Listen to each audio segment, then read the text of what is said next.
Assalamualaikum warahmatullahi wabarakatuh. Selamat siang Ibu.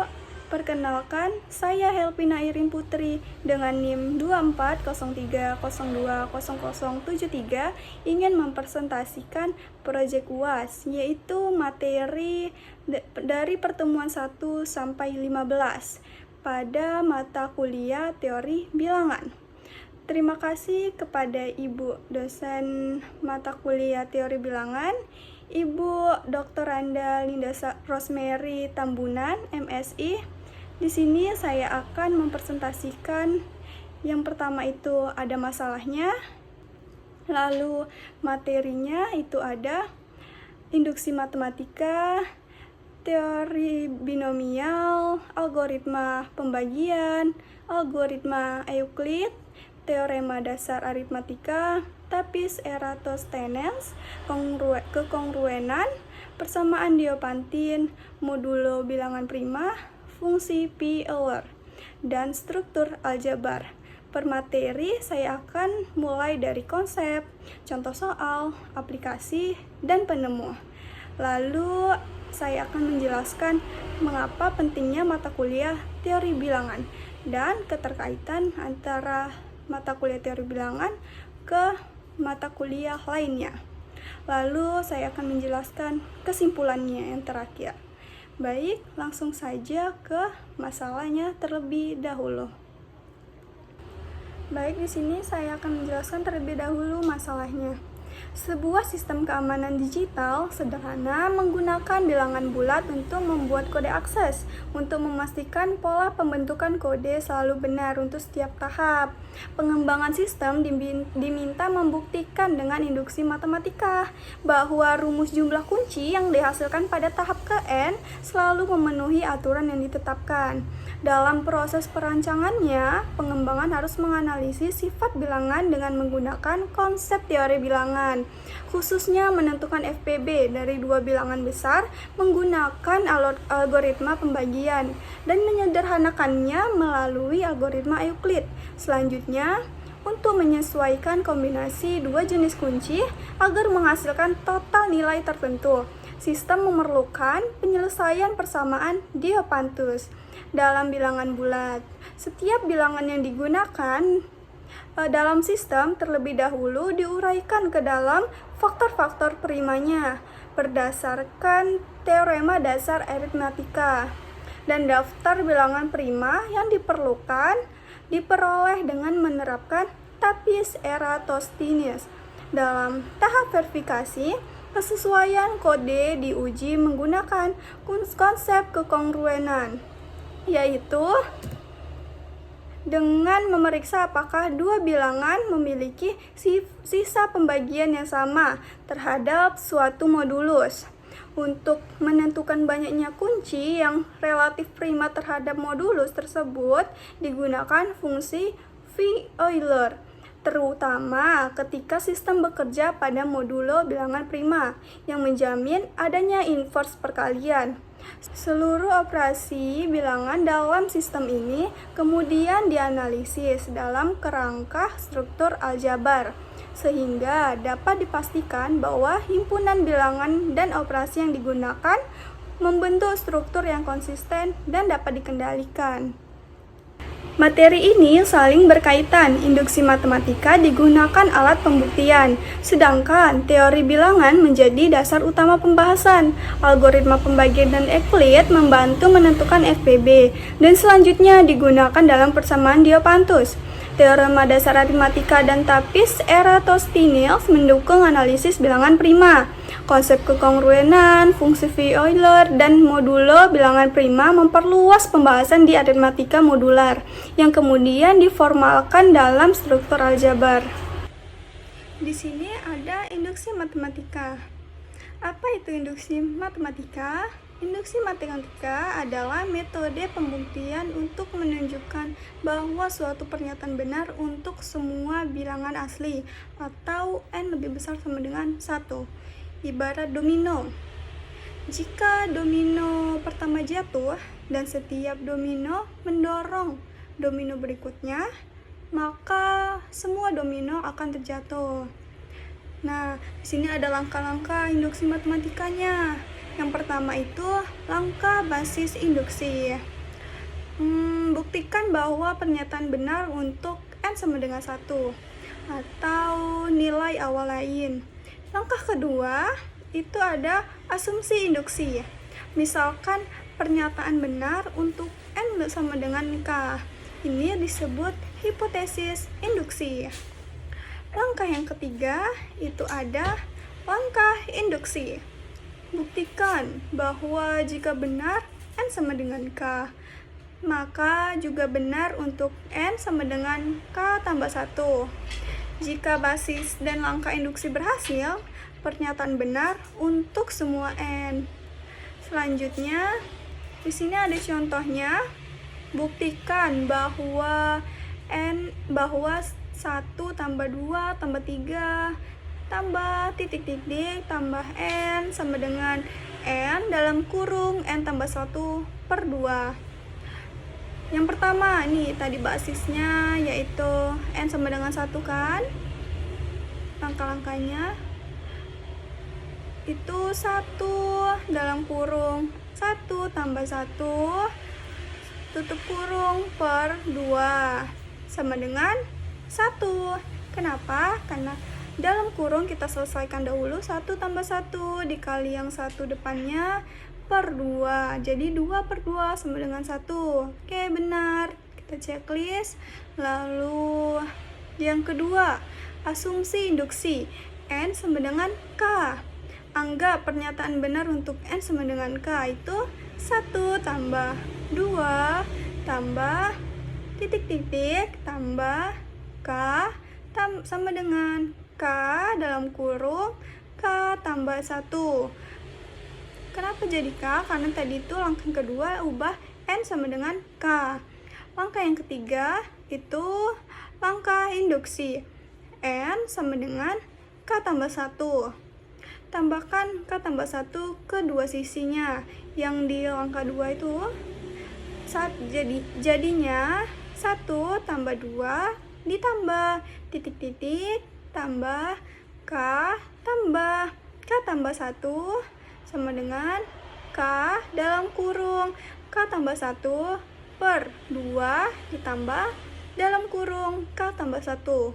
Ubah bentuknya menjadi sama dengan K dalam kurung K tambah 1 tambah 2 dalam kurung K tambah 1/2 sama dengan dalam kurung K tambah 1 dalam kurung K tambah 2/2. Ini sama dengan rumus untuk N sama dengan K tambah 1. Induksi berhasil, pernyataan benar untuk semua N. Baik, di sini lanjut ke aplikasi dalam kehidupan sehari-hari.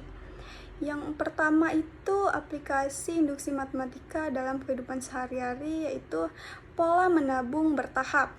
Jika seorang menabung 1.000 pada hari pertama dan bertambah 1.000 setiap hari, induksi digunakan untuk memastikan total tabungan hari ke N selalu mengikuti rumus tertentu. Prinsipnya benar di hari pertama, benar akan di hari berikutnya. Yang kedua itu tangga atau susunan kursi. Untuk memastikan semua anak dapat anak tangga atau kursi berurutan dengan aman, jika anak pertama bisa naik 1 langkah dan setiap anak berikutnya bisa naik langkah selanjutnya, maka semua anak dapat naik seluruh tangga. Ini analogi langsung dari induksi matematika. Yang ketiga itu produksi barang bertahap. Dalam pabrik, jika mesin dapat memproduksi 1 unit dengan baik dan setiap proses produksi berikutnya berjalan pola yang sama, maka produksi ke N juga berjalan baik. Digunakan untuk menjamin konsisten proses. Lanjut ke penemunya. Penemu induksi matematika yaitu tokohnya Blaise Pascal tahun 1623 sampai 1662. Yang kedua itu ada tokohnya Giuseppe Peano, 1858 sampai 1932. Penjelasannya, induksi matematika mulai digunakan secara sistematis oleh Blaise Pascal dan kemudian diformalkan dalam aksioma bilangan asli Giuseppe Peano. Metode ini digunakan untuk membuktikan pernyataan yang berlaku untuk semua bilangan bulat. Selanjutnya, kita akan membahas materi teori binomial. Selanjutnya itu teori binomial. Apa sih itu teori binomial? Teori binomial adalah kajian dalam matematika yang membahas untuk bentuk binomial dalam kurung A tambah B pangkat N beserta cara pengembangannya, koefisien yang muncul, dan sifat-sifat yang menyertainya. Teori ini digunakan untuk memahami pola, menghitung kombinasi, dan menyederhanakan perhitungan pangkat. Konsep utama dalam teori binomial itu mencakup ada 4. Yang pertama, koefisien binomial di sini n ke k yang menyatakan banyaknya cara memilih k unsur dari n unsur. Yang kedua, segitiga Pascal sebagai cara sistematis untuk menentukan koefisien binomial. Yang ketiga, teorema binomial sebagai rumus utama untuk mengembangkan dalam kurung A tambah B pangkat N.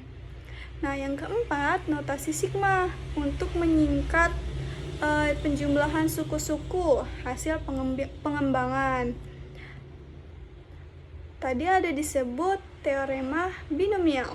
Nah, teorema binomial menyatakan bahwa untuk setiap bilangan bulat tak negatif n berlaku dalam kurung A tambah B pangkat N sama dengan jumlah sigma dari K sama dengan 0 sampai N dari N pilih K dikali A pangkat N minus K dikali B pangkat K. Rumus ini menunjukkan bahwa pengembangan binomial terdiri dari penjumlahan beberapa suku dengan koefisien tertentu, 2 pangkat yang teratur. Makna dari teori binomial, kita dapat mengembangkan bentuk pangkat binomial tanpa menghitung satu persatu, menemukan pola koefisien secara sistematis, menghubungkan aljabar dengan kombinatorik. Sini ada contoh teori binomial. Tentukan hasil pengembangan dalam kurung A tambah B pangkat 3. Berdasarkan teorema binomial yang tadi sudah disebutkan, yang sudah terlihat di sini, dalam kurung A tambah B sama dengan pangkat 3 itu jadi 3, 0, A pangkat 3 ditambah 3, 1, A pangkat 2 kali B tambah 3, 2, A kali B pangkat 2 ditambah 3, 3, B pangkat 3. Nilai koefisien binomial yang 3 sama 0 tadi itu sama dengan 1.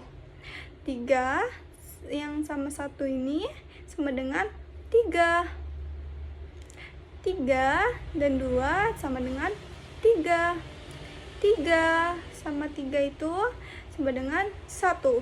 Sehingga A tambah B pangkat 3 sama dengan A-nya pangkat 3 ditambah 3 dikali A pangkat 2 dikali B ditambah 3 kali AB pangkat 2 ditambah B pangkat 3.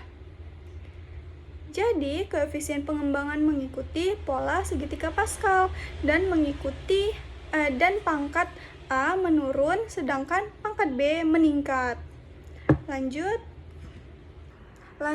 ke aplikasi teorema binomial dalam kehidupan sehari-hari. Yang pertama, menghitung banyak kemungkinan atau peluang. Teori binomial digunakan untuk menghitung peluang kejadian yang hanya memiliki dua kemungkinan, yaitu berhasil atau gagal. Contoh sehari-harinya, peluang lulus atau tidak lulus ujian, peluang mesin berhasil atau tidak berhasil. Banyaknya kemungkinan dihitung menggunakan koefisien binomial. Yang kedua itu prediksi hasil ujian atau tes.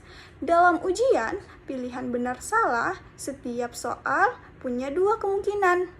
Teori binomial membantu menghitung peluang mendapatkan skor tertentu. Yang ketiga, perencanaan produksi. Dalam pabrik, barang bisa baik atau cacat. Teori binomial digunakan untuk memperkirakan jumlah barang cacat dari total produksi. Lanjut ke penemu teori binomial. Tokohnya itu yang pertama ada Isaac Newton, 1643 sampai 1727. Yang kedua itu ada tokohnya Blaise Pascal.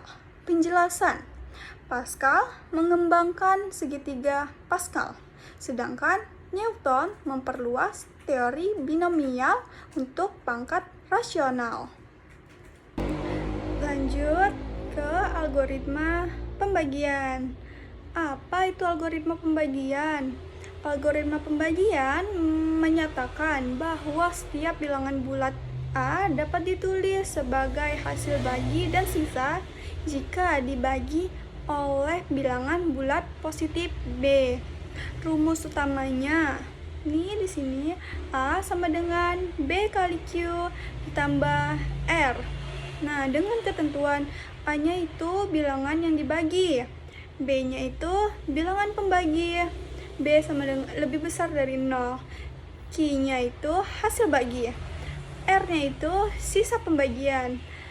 Jadi lalu R lebih kecil dari B, R lebih besar sama dengan 0. Maksudnya itu apa ya? Maksudnya itu sisa membagi A dengan B, kita selalu bisa menemukan hasil bagi Q dan sisa R sehingga persamaan tersebut benar. Lanjut ke contoh soal. Di sini ada contohnya. Itu bagi 23 dengan 5. Hasil bagi 23 dibagi 5 sama dengan 4. Karena 5 dikali 4 itu berapa? 20. Yang kedua itu sisanya 23 dikurang 20 tadi sama dengan 3. Maka 23 sama dengan 5 dikali dengan 4 ditambah 3. Cocok dengan bentuk algoritma pembagian. A-nya itu 23, B-nya 5, Q-nya 4, R-nya 3. Dan benar bahwa 3 lebih kecil dari 5, 3 lebih besar sama dengan 0. Lanjut ke aplikasi dalam kehidupan sehari-hari pada algoritma pembagian, yaitu digunakan untuk mengetahui hasil bagi dan sisa pembagian. Aplikasi sehari-hari membagi makanan, uang, atau barang secara adil, menentukan sisa waktu, misalnya menit atau jam, mengatur antrian dan giliran. Contoh, 23 kue dibagi ke 5 anak. Setiap anak 4 kue, maka sisanya 3. Lanjut, kita akan mengetahui siapa sih penemu algoritma pembagian. Nah, penemu algoritma pembagian itu tokohnya adalah Euclid sekitar 300 sebelum Masehi. Penjelasannya, algoritma pembagian pertama kali dibahas dalam karya Elements oleh Euclid sebagai dasar pembagian bilangan bulat. Nah, lanjut. Ini materi algoritma Euclid. Algoritma Euclid adalah cara tercepat untuk mencari FPB, faktor persekutuan terbesar, dari dua bilangan menggunakan proses pembagian berulang. Ide utama FPB A, B sama dengan FPB B sisa dari A tambah B. Ulangi sampai sisanya itu 0 ya. Ketika sisa menjadi 0, pembagi terakhir adalah FPB-nya. Di sini ada langkah-langkah algoritma Euclid. Untuk mencari FPB A sama dengan B, dengan A lebih besar dari B, yang pertama itu kita bagi A-nya dengan B, dapatkan sisa R. Itu maka A sama dengan BQ tambah R. Yang kedua, ganti A-nya itu dengan B dan B dengan R. Yang ketiga, ulangi pembagian itu sampai R sama dengan 0. Yang keempat itu FPB sama dengan pembagian terakhir sebelum sisa 0. Lanjut kita ke contoh soalnya. Sini cari FPB 48 dan 18. Langkah yang pertama tadi 48 dibagi 18 itu berapa? Itu sama dengan 2. Berapa sisanya? 12. Lalu FPB 48 18 sama dengan FPB 18 12. Langkah 2, 18 tadi kita bagikan dengan 12-nya. Itu sama dengan 1. Sisanya berapa? Tuh, sisanya itu adalah 6. FPB dari 18,12 sama dengan jadi FPB 12,6. Langkah ketiga, seperti yang sebelumnya, kita 12-nya itu dibagikan ke 6. Bagi 6. 12 bagi 6 sama dengan 2. Berapa sisanya? 0. Kenapa? Karena pembagian ini habis dibagi 6. 12 bagi 6. Sisanya makanya 0. Maka FPB-nya 12,6 sama dengan 6. Karena di sini di langkah-langkah tadi sudah dibilang bahwa ulangi pembagian sampai R sama dengan 0. FPB itu pembagian terakhir sebelum sisa 0. Makanya FPB 12,6 sama dengan 6. Setelah membahas contoh soal, lanjut ke aplikasi. Nah, aplikasi pada algoritma Euclid itu digunakan untuk mencari FPB dua bilangan secara tepat. Nah, aplikasi sehari-hari itu menentukan ukuran ubin lantai terbesar agar tidak tersisa, memotong pita atau kain dengan ukuran sama, menentukan jadwal kegiatan bersama. Contoh, 2 lampu berkedip tiap 12 dan 18 detik, berkedip bersama tiap 6 detik. Nah, itu contohnya dalam kehidupan sehari-hari pada algoritma Euclid. Lanjut, siapa ya penemu algoritma Euclid? Nah, penemu algoritma Euclid itu tokohnya Euclid. Penjelasan, algoritma Euclid ditemukan oleh Euclid untuk mencari FPB dua bilangan secara efisien. Ini merupakan salah satu algoritma tertua yang masih digunakan hingga sekarang. Lanjut ke persamaan Diopantin. Persamaan Diopantin adalah persamaan yang hanya dicari solusi bilangan bulat atau integer. Biasanya bentuknya AX tambah BY sama dengan C. Dengan A, B, C itu sama dengan bilangan bulat. Nah, XY variabel yang harus bernilai bilangan bulat. Kapan persamaan AX tambah BY sama dengan C punya solusi? Nah, di sini dia terdapat persamaan memiliki solusi. Jika dan hanya jika GCD A, B, terus C, artinya FBB A, B harus membagi habis si C.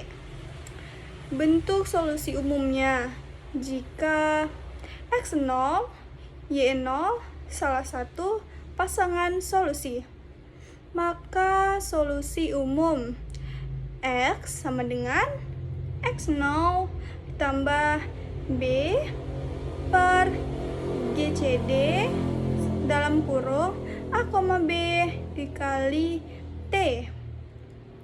Lalu yang Y-nya sama dengan Y0 dikurang A per GCD dalam kurung A, B dikali T. Yang X-nya tadi ditambah X0 tambah B, yang Y-nya tuh Y0 dikurang A.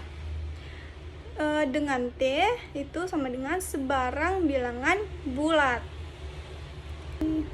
Contoh, cari solusi bilangan bulat dari 12X ditambah 18Y sama dengan 6.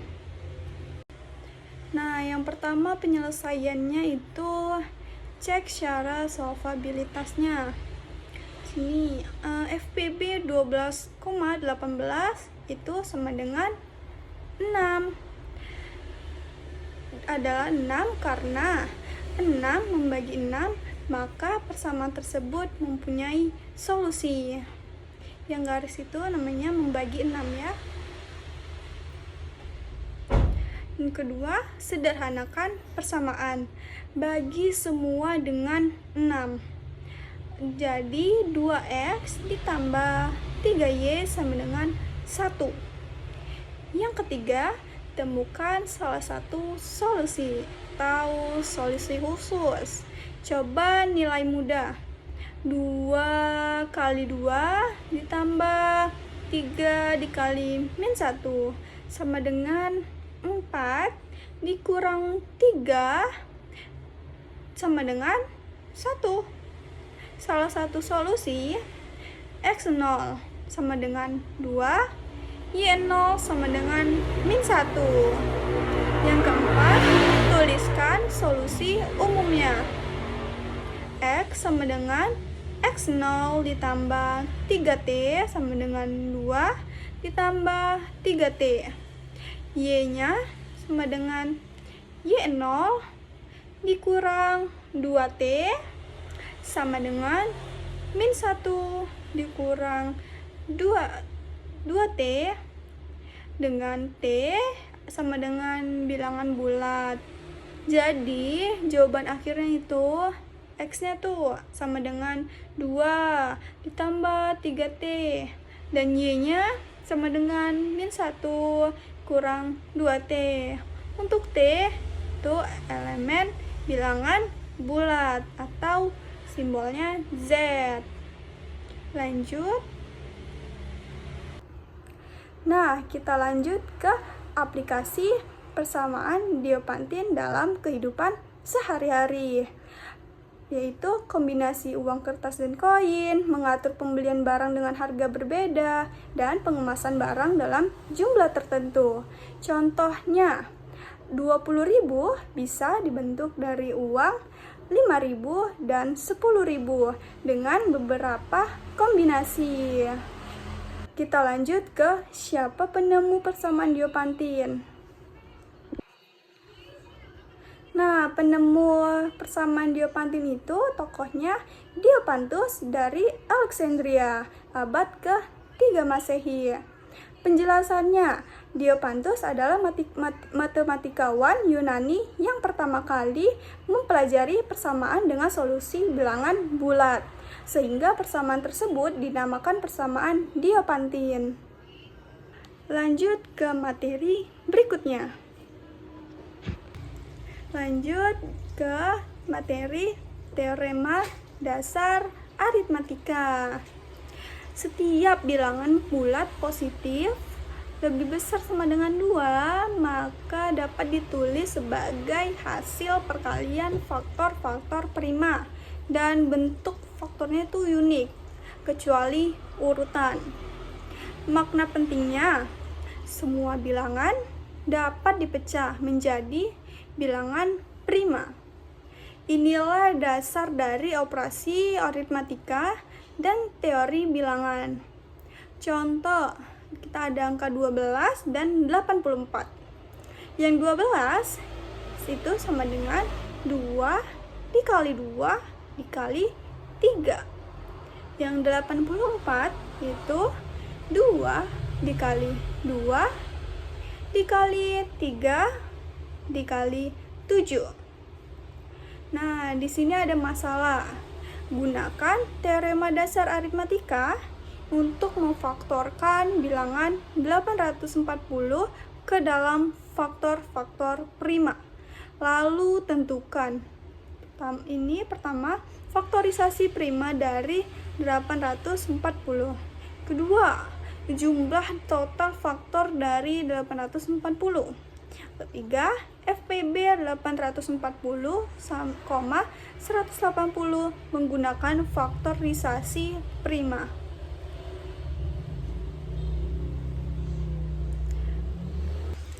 Penyelesaiannya, yang satu tadi faktorisasi prima 840. 840 kita bagikan 2. Itu sama dengan 420. Karena kenapa hasilnya 420? Karena 2 dikali berapa yang hasilnya 840, yaitu 2 dikali 420. 420 dibagi 2 itu sama dengan 210. Begitu juga 420 dibagi 2. Nah, perkalian 2 yang 2 dikali berapa yang menghasilkan 420, yaitu 2 dikali 210. Lalu 210 dibagi 2, begitu juga sama dengan 105. Caranya 2 dikali berapa yang menghasilkan 210, yaitu 2 dikali 105. Lalu yang bawahnya 105 dibagi 3 sama dengan 35. Karena 3 dikali 35 itu 105. Lalu 5 dibagi 5 itu 7. Karena 5 dikali 7 sama dengan 35. Lalu bawahnya 7 dibagi 7 sama dengan 1.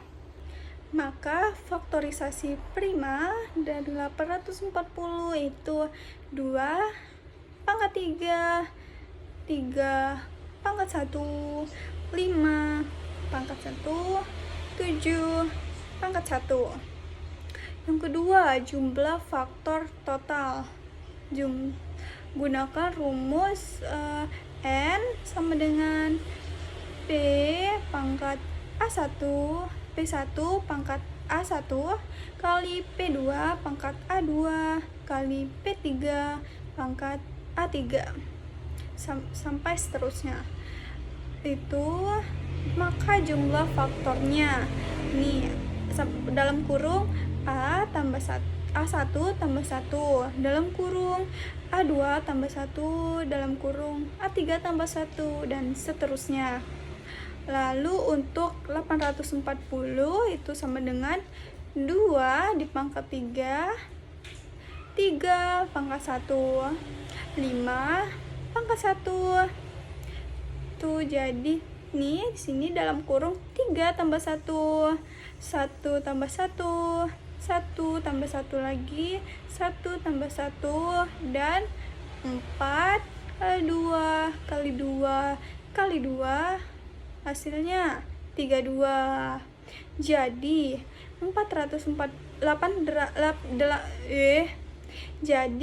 840 memiliki 32 faktor. Selanjutnya, nah lanjut sini FPB dari 840,180. Faktorisasi prima 840. Tadi kita sudah mencari, yaitu berapa? 2 pangkat 3, 3 pangkat 1, 5 pangkat 1, 7 pangkat 1. Faktorisasi prima dari 180 itu 2 pangkat 2, 3 pangkat 2, 5 pangkat 1. Ambil pangkat terkecil dari setiap prima yang sama. Untuk 2-nya itu di sini pangkat terkecilnya itu 2 pangkat 2. Dan untuk 3 yang pangkat terkecilnya itu 3 pangkat 1. Untuk 5 pangkat terkecilnya itu 5 pangkat 1. Jadi karena 7 itu tidak ada di 180, maka itu diabaikan. FPB-nya 2 pangkat 2, 3 pangkat 1, 5 pangkat 1 itu sama dengan 4 dikali 3 dikali 5 sama dengan 260. FPB 840,180 itu sama dengan 60. Selanjutnya, nah kali ini kita akan membahas aplikasi teorema dasar aritmatika dalam kehidupan sehari-hari. Setiap bilangan dapat diuraikan secara unik menjadi faktor prima. Nah, aplikasi sehari-harinya itu menyederhanakan pecahan, menentukan KPK dan FPB, dan mengelompokkan barang berdasarkan faktor ukuran. Contoh, 60 itu sama dengan 2 pangkat 2 dikali 3 dikali 5. Itu membantu mencari FPB dan KPK. Selanjutnya kita akan mengetahui siapa penemu teorema dasar aritmatika. Nah, penemu teorema dasar aritmatika itu tokohnya Carl Friedrich Gauss tahun 1777 sampai 1855. Penjelasannya, Gauss memperformalkan dan membuktikan bahwa setiap bilangan bulat lebih dari satu memiliki faktorisasi prima yang unik. Selanjutnya itu ke materi tapis Eratosthenes. Apa itu tapis Eratosthenes? Metode untuk menemukan semua bilangan prima dari 2 sampai n dengan cara menghapus kelipatan-kelipatan bilangan. Ide utamanya itu mulai dari bilangan 2 prima pertama, hapus semua kelipatan 2, lalu lanjut ke bilangan berikutnya yang belum terhapus, itu bilangan prima, hapus semua kelipatan bilangan tersebut. Ulangi itu langkah-langkahnya sampai selesai. Mengapa bisa berhasil? Bilangan komposit pasti merupakan kelipatan dari bilangan prima yang lebih kecil. Jadi dengan menghapus kelipatan-kelipatan itu, yang tersisa hanyalah bilangan prima. Kapan berhentinya? Berhenti ketika P pangkat 2 lebih besar dari N, karena setelah itu kelipatan lebih kecil sudah terhapus lebih dulu. Lanjut untuk ke contoh soal. Di sini ada contoh soalnya. Kita cari semua bilangan prima dari 2 sampai 30. Pertama, mulai daftar angka 2 sampai 30 itu P sama dengan 2. Hapus kelipatan 2-nya.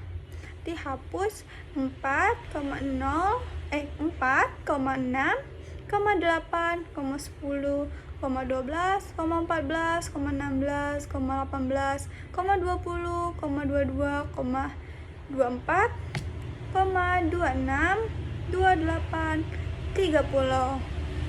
P3-nya hapus kelipatan 3. Yaitu berarti yang dihapus berapa? Itu 9, 12, 15, 18, 21, 24, 27, dan 30. Beberapa sudah terhapus sebelumnya. P-nya 5, P sama dengan 5, hapus kelipatan 5. Yaitu berarti hapus jadi yang 25 dan 30. P lanjut ke P sama dengan 7. Dicek ya. Karena 7 kuadrat pangkat 2 atau pangkat 2 itu sama dengan 49. Nah, 49 kan lebih besar dari 30. Maka berhenti. Bilangan prima yang tersisa itu maka ada 2, 3, 5, 7, 11, 13, 17, 19, 23, dan 29. Nah, di sini kita akan bahas aplikasi tapis Eratosthenes dalam kehidupan sehari-hari. Dasar pemilihan bilangan dalam sistem keamanan, bisa pengacakan data, pengkodean informasi, dan ada contohnya. Contohnya itu apa? Contohnya menentukan bilangan prima kecil sebelum digunakan dalam sistem digital. Nah, kita akan lanjut ke penemu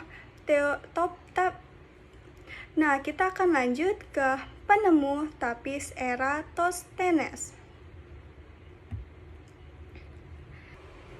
Nah, di sini penemu tapis Eratosthenes itu tokohnya adalah Eratosthenes pada tahun 276 sampai 194 sebelum Masehi. Penjelasannya, Eratosthenes menemukan metode tapis untuk menentukan bilangan prima secara sistematis. Lanjut ke materi berikutnya. Nah, lanjut ke materi kekongruenan. Kongruenan itu adalah hubungan antara dua bilangan yang memiliki sisa pembagian yang sama ketika dibagi oleh bilangan positif M. Ditulis sebagai berikut. A kongruen B sama dengan A kongruen B modulo M. Artinya apa? A kongruen B modulo M jika dan hanya jika M A dikurang B, atau A dan B memiliki sisa yang sama saat dibagi M. Sifat-sifat dasar kekongruenan. Jika A kongruen B modulo M, maka penjumlahan A tambah C modulo penjumlahan A tambah C kongruen B tambah C mod M. Pengurangan A dikurang C kongruen B kurang C mod M. Perkalian AC kongruen BC mod M. Baik, lanjut ke contoh soal. Di sini ada contoh soal. Hitung sisa dari 12.347 mod 7. Langkahnya tuh sederhanakan menggunakan kongruensi. Yang angka soal tadi yang 1, 2, 3, 4, 5 itu kongruen 1, 2, 3, 4, 0 ditambah 5 ya. 1, 2, 3, 4, 0 itu adalah itu kelipatan 7. karena 7 dikali 1762 itu sama dengan 12.334. Selisih 6, tapi kita ada 5. Cara cepatnya tuh pisahkan angka. Sini 12.000-nya kongruen 12.000 mod 7 sama dengan 12.000 bagi 7 sama dengan 1714 dikali 7 sama dengan 11.998. Sisanya itu bawahnya tuh 300 kongruen 6 karena 7 dikali 42 sama dengan 294. Sisanya 6. Nah, bawahnya 40 kongruen 5 karena 7 dikali 5 itu sama dengan 35 dan sisanya berapa? Sisanya itu 5. Nah, lalu 5 kongruen 5. Jadi total sisa 2 tambah 6 tambah 5 ditambah 5 sama dengan 18. Jadi modul 18 mod 7 atau sama dengan 4. Nah, jadi dari yang soal tadi tuh 1, 2, 3, 4, 5 modulo 7 itu hasilnya maka 1, 2, 3, 4, 5 kongruen 4 modulo 7. Nah, di sini kita akan membahas aplikasi kekongruenan dalam kehidupan sehari-hari. Yang pertama itu bisa sistem jam. Jam 13 kongruen jam 1 modulo 12. Bisa hari dalam seminggu, sistem shift kerja. Nah, kekongruenan membantu memahami perulangan waktu. Kita akan lanjut siapa penemu kekongruenan. Nah, penemu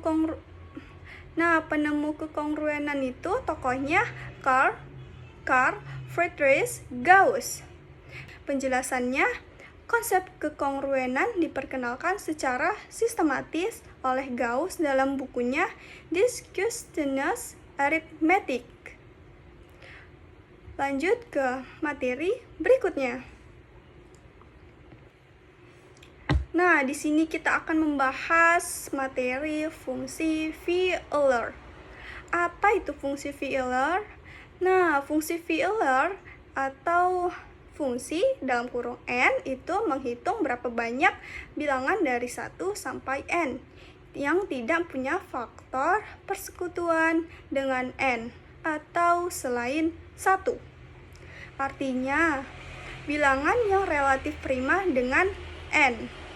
Aturan atau rumus sederhana. 1. Kalau n bilangan prima, maka V dalam kurung P sama dengan P dikurang N. Karena semua bilangan kecil P pasti tidak punya faktor sama. Yang kedua, kalau N sama dengan P pangkat K prima pangkat, maka V dalam kurung P pangkat K sama dengan P pangkat K dikurang P pangkat K dikurang 1.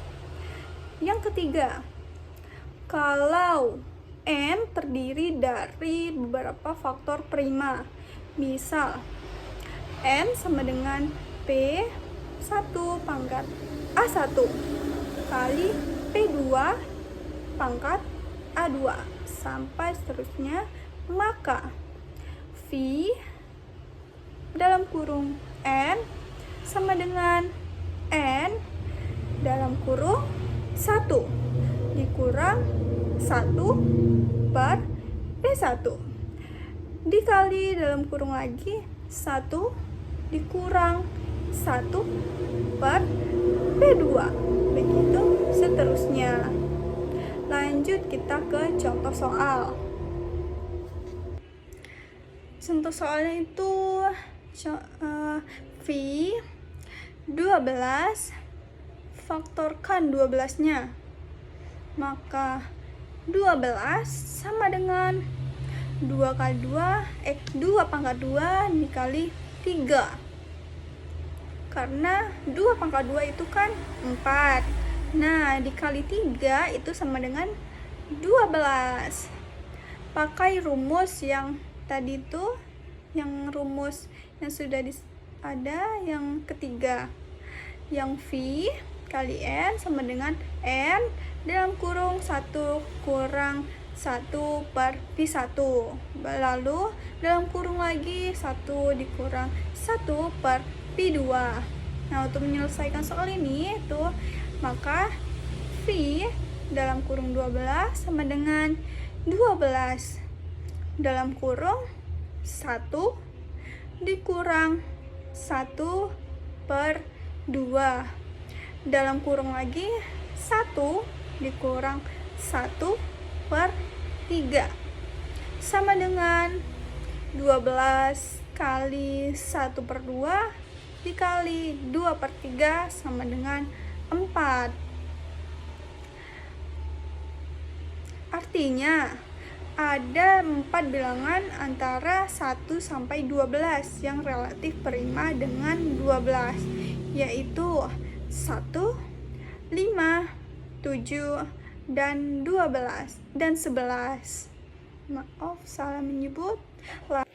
Nah, di sini kita akan membahas aplikasi fungsi filler dalam kehidupan sehari-hari. Ini itu menghitung banyak bilangan yang relatif prima terhadap suatu bilangan. Langsung saja ke aplikasi sehari-hari. Bisa penentuan jumlah kunci keamanan, sistem enkripsi, dan pengamanan transaksi digital. Contohnya, V dalam kurung 10 sama dengan 4. Bilangan yang relatif prima dengan 10 adalah 1, 3, 7, dan 9. Lanjut, kita akan mengetahui siapa penemu fungsi filler. Nah, penemu fungsi filler itu tokohnya Leonhard Euler. Tahun 1707 sampai 1783. Penjelasannya, Euler memperkenalkan fungsi P untuk menghitung banyaknya bilangan yang relatif prima terhadap suatu bilangan tertentu. Lanjut ke materi modulo bilangan prima. Apa itu modulo? Nah, A mod M itu artinya sisa pembagian A oleh N. Contoh 17 modulo 5 sama dengan 2. Mengapa bilangan prima penting? Jika N adalah bilangan prima, maka 1, setiap bilangan 1, 2, 3 sampai P dikurang 1 mempunyai inverse modulo P karena tidak ada faktor persekutuan dengan P. Kedua, operasi modulo P membentuk dunia kecil yang teratur dan mudah dihitung. Nah, yang ketiga, semua bilangan 1 sampai dengan P dikurang 1 membentuk kelompok perkalian modulo P. Lanjut ke sifat-sifat penting modulo bilangan prima. Itu ada 1. Jika P prima, maka jika A bukan kelipatan P, maka dia A pangkat P dikurang 1 kongruen 1 modulo P. Lalu yang kedua, setiap bilangan 1 dikurang P kurang 1 punya inverse modulo P. Contoh modulo 7. 3 dikali 7 sama dengan 15 Maaf, contohnya yang modulo 7 itu 3 dikali 5 sama dengan 15. Kongruen 1. Modulo 7. Inverse dari 3 adalah 5. Nah, lanjut yang ketiga. Tidak ada pembagian dengan 0. Bilangan prima memastikan perhitungan aman, tidak kacau oleh faktor yang lain. Nah, contohnya itu ada perhitungan biasa modulo prima. Hitung mod 23. Nah, contohnya itu perhitungan biasa mod prima. Hitung 23 mod 7. Penyelesaiannya 23 dibagi 7 sama dengan 3. Maka sisanya yaitu berapa? Karena 7 dikali 3 itu 21. Nah, 23 selisih dari 23 ke 21 itu 2. Maka sisanya 2. Lalu 23 itu maka kongruen dengan 2 modulo 7. Nah, di sini kita akan membahas aplikasi modulo bilangan prima dalam kehidupan sehari-hari. Yaitu ada sistem keamanan digital, kode PIN dan sandi, dan pengolahan data komputer. Bilangan prima ini menjamin perhitungan lebih aman dan stabil. Dan ini tuh digunakan dalam perhitungan dengan sisa terhadap bilangan prima. Lanjut ke siapa penemu modulo bilangan primanya. Nah, kita lanjut ke penemu modulo bilangan prima. Tokohnya itu ada 2. Pierre de Fermat 21607 sampai 1665. Tokoh yang kedua itu ada Leonhard Euler. Penjelasannya, Fermat memperkenalkan teorema Fermat kecil, dan Euler mengembangkan lebih lanjut dalam aritmetika modulo. Lanjut ke materi berikutnya. Lanjut ke materi struktur aljabar. Nah, struktur aljabar itu adalah kumpulan objek atau biasanya bilangan yang dilengkapi dengan operasi tertentu seperti plus, kali, dan lain, dan memenuhi aturan-aturan tertentu. Contohnya, bilangan bulat dengan penjumlahan. Jenis-jenis struktur aljabar dasar itu ada yang pertama, himpunan beroperasi biner. Hanya ada satu operasi pada sebuah himpunan. Contoh, n plus itu n-nya penjumlahan. Nah, yang kedua itu ada grup. Himpunan penjumlahan satu operasi yang memenuhi.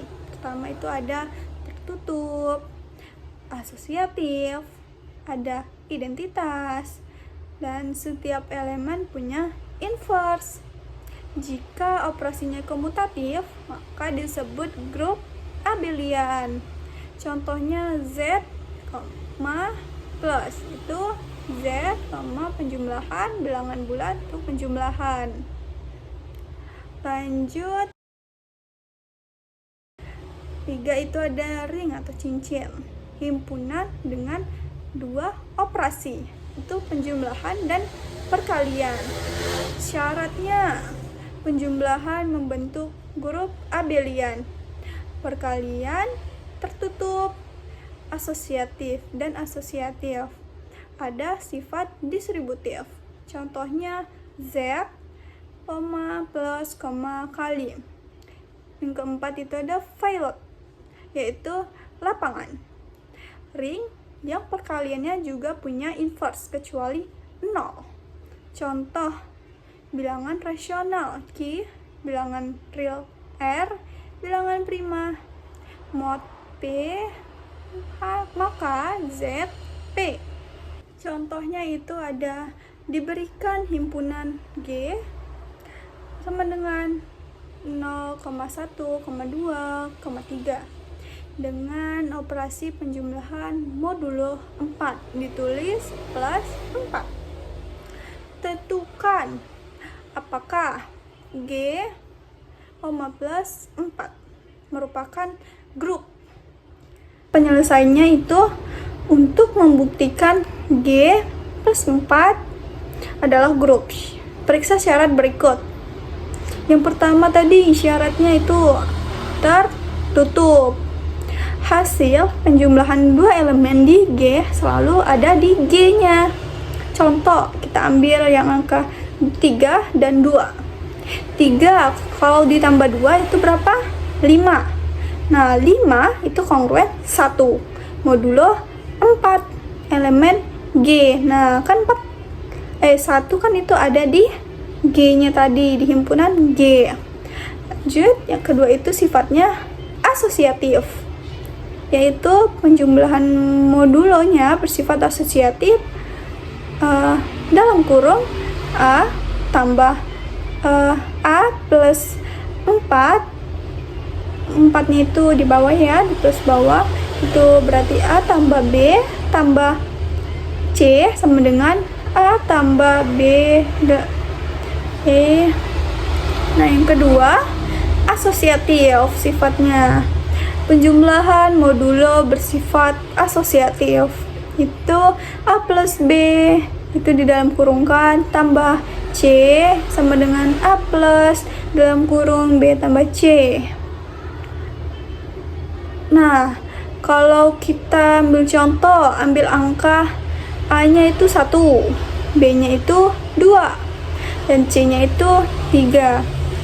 1, kita selesaikan dulu yang dalam kurung. 1 ditambah 2 itu 3. Ditambah C-nya itu 3, jadi 3 tambah 3, 6. Nah, maka sebelah kiri dan kanannya menghasilkan yang sama, 6 sama dengan 6. Identitas. Elemen identitas adalah 0, karena A ditambah 0 sama dengan A. Untuk inverse, setiap elemen memiliki inverse. Inverse dari 1 adalah 3. Inverse dari 2 adalah 2. Inverse dari 3 adalah 1. Jadi, karena semua syarat grup terpenuhi, maka G, plus 4-nya itu merupakan grup. Lanjut ke berikutnya. Di sini akan membahas aplikasi struktur aljabar dalam kehidupan sehari-hari. Itu yaitu penjumlahan saldo bank, operasi matematika di komputer, sistem kode dan sandi, dan aturan permainan dalam sistem logika. Contoh itu penjumlahan saldo mengikuti aturan grup, ada tertutup, identitas, dan inverse. Lanjut, kita akan mengetahui siapa penemu struktur aljabar. Tokohnya juga itu ada 2. Yang pertama, Everest Galois 1811 sampai 1832. Nah, yang kedua itu tokohnya Emil Artin 1898 sampai 1962. Penjelasannya, Galois itu meletakkan dasar struktur aljabar melalui teori grup yang kemudian dikembangkan oleh Artin dan matematikawan lainnya. Nah, di sini itu pentingnya mata kuliah teori bilangan itu apa? Mata kuliah teori bilangan memiliki peran penting dalam membentuk pemahaman mendalam tentang sifat-sifat bilangan dan struktur matematis yang mendasarinya. Melalui materi induksi matematika, mahasiswa dilatih untuk berpikir logis dan sistematis dalam membuktikan kebenaran suatu pernyataan secara umum. Nah, untuk algoritma pembagian dan algoritma Euclidnya mengajarkan secara efisien menentukan FPB yang menjadi dasar dalam penyelesaian persamaan Diopantus. yang berkaitan dengan solusi bilangan bulat, teorema dasar aritmatika, dan tapis Eratosthenes memperkuat pemahaman tentang bilangan prima, yang merupakan elemen kunci dalam teori bilangan. Dan konsep kekongruenan dan teorema dasar aritmatika, khususnya modulo bilangan prima, memperkenalkan cara pandang baru terhadap perhitungan bilangan melalui sisa pembagian yang sangat penting dalam sistem pengkodean dan kriptografi. Fungsi Euler membantu memahami struktur bilangan yang relatif prima dan diformalkan dalam struktur aljabar, sehingga mahasiswa itu mampu melihat keterkaitan antara teori bilangan dengan aljabar abstrak. Dengan demikian, mata kuliah teori bilangan tidak hanya memperkuat kemampuan berhitung, tapi juga membangun pola pikir analitis, pembuktian matematis, dan pemahaman konseptual yang menjadi dasar bagi berbagai cabang matematika dan penerapannya. Nah, di sini ada kesimpulannya, yaitu dari keseluruhan materi yang dipelajari dapat disimpulkan bahwa berbagai konsep dalam teori bilangan dan struktur aljabar saling berkaitan dan membentuk fondasi penting dalam memahami sifat-sifat bilangan serta operasi di dalamnya. Induksi matematika memberikan cara pembuktian yang kuat dan sistematis untuk memastikan kebenaran suatu pernyataan pada semua bilangan bulat. Teori bilangan itu memperluas pemahaman tersebut melalui konsep bilangan prima, faktor, dan relasi antar bilangan, algoritma pembagian, dan algoritma Euclid menjadi alat utama dalam menentukan FPB yang kemudian digunakan dalam penyelesaian persamaan Diopantus yang mencari solusi bilangan bulat. Teorema dasar aritmatika menjamin bahwa setiap bilangan dapat diuraikan secara unik ke dalam perkalian bilangan prima. Sementara tapis Eratosthenes memberikan cara efisien untuk menemukan bilangan prima tersebut.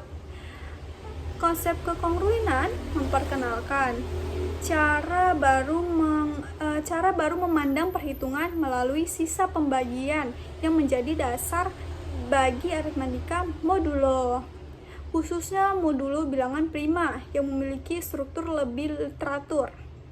Nah, untuk fungsi Euler itu melengkapi pemahaman ini dengan menghitung banyaknya bilangan relatif prima terhadap suatu n yang sangat penting dalam teori modulo dan kriptografi. Pada akhirnya, seluruh konsep tersebut terhubung dalam kerangka struktur aljabar seperti grup, ring, field yang membantu memodelkan operasi bilangan secara lebih abstrak dan konsisten. Dengan memahami seluruh materi ini secara terpadu, kita memperoleh gambaran menyeluruh tentang bagaimana sih bilangan-bilangan bekerja, berhubungan, dan membentuk dasar bagi banyak bidang matematika modern. Dengan demikian yang dapat saya sampaikan pada presentasi pada tugas proyek untuk UAS dari materi pertemuan 1 sampai 15. Jika ada kekurangan dan kesalahan kata, saya mohon maaf. Saya akhiri dengan wabillahi taufiq wal hidayah. Wassalamualaikum warahmatullahi wabarakatuh. Selamat siang, Ibu.